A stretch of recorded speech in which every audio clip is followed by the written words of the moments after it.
Sebanyak 108 watangan yang meramaikan pementasan calon arang di Gedung Kesenian Iketut Maria Kabupaten Tabanan, Minggu 30 Oktober, menjalani proses nyederaga atau mati suri. Akibatnya mereka menjadi kaku dan dingin seperti mayat. Hal tersebut diungkap pendiri Yayasan Mandala Suci Nengah Atmaja. Menurutnya prosesi yang dilakukan pemeran watangan ini sama dengan nyederaga. Sederaga ini adalah melepaskan roh agar nyambung dengan yang disembah.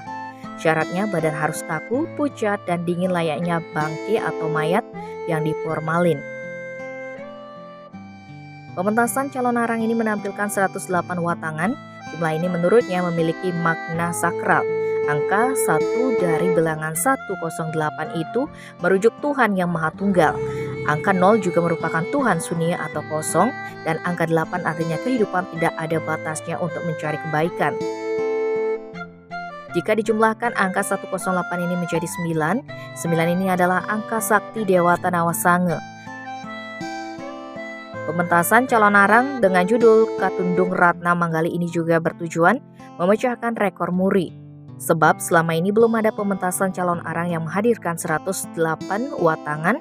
Selain itu juga serangkaian peringatan Hari Sumpah Pemuda pada 28 Oktober. Tim Bali Express melaporkan.